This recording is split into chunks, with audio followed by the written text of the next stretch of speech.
she had didn't affect her too much. Mm-hmm.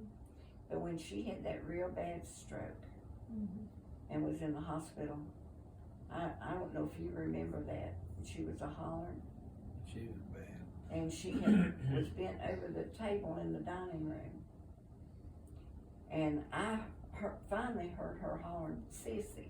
I was gone to the camp meeting. I was No, gone. you was there with me. The This second is at the stroke she apartment. had. Oh, at the apartment I was there. At the Yeah. apartment.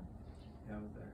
And she kept calling me Sissy, because that's what they called me when I was When you little. were little.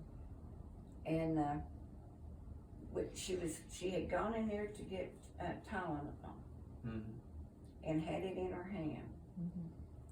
And we got her back to the bedroom, and she kept saying, "Don't you see that? Don't you see that?"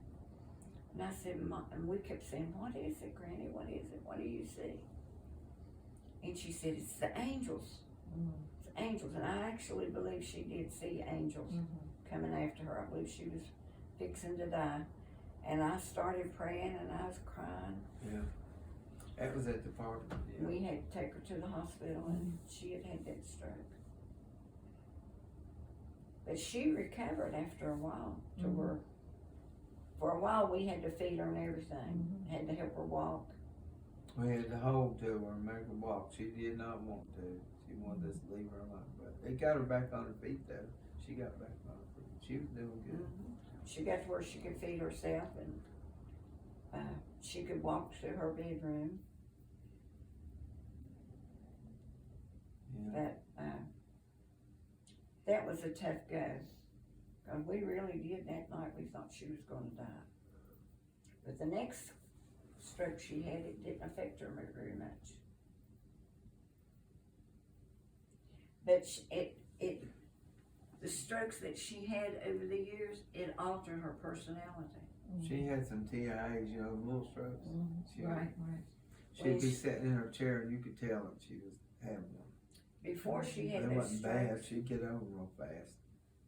she wouldn't say anything mean to nobody. She kept it to herself.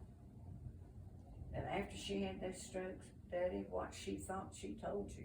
It came out. It came out. She told Herman one time, he was dating this woman, and they were living in a trailer in, was it Princeton or Bluefield? It was one or the other. She was a nurse. I guess that's where he got up At with her, Princeton when he was in the Hospital. hospital. Or Anyway. Bluefield somewhere. His hair was gray, and she had dyed his hair blonde. And he came to see Mommy, and she looked at him and she said, "What have you done to your hair?" And he had lost weight. He was all dressed up. He'd been golfing. And what did Granny tell him? She said something. She said, "Where in the world have you been? Why'd you come to see me? Are you still running around with that hussy?" That's what she said. Oh, And mercy. said, you let her dye your hair. And she didn't like it, Daddy, because he had his hair dyed. She was plain spoken. She would sit in that chair in that corner at the Look window out in the the window. TV room and look out the window. Was that And like she knew golden his chair? car. She knew what his car looked like. And he'd go down the road and she'd say, "Well, there goes Herman. Wonder when he's ever gonna stop by here." Said he passes here every day. Yeah. But she would say mean things to him when he would come. That's the way some people are when they get older. They want people to come visit them, but then when they come visit them, they say stuff and it runs Lay them him off. out. Laid him out. But after she had those strokes, that's how she was. Before that, she wouldn't say nothing mean for nothing. She had those strokes that altered her personality. Last thing she ever had said was with her at the hospital. And Sue Yeah. was with us that Yeah. day. And I said, well, she looked like she was doing pretty good.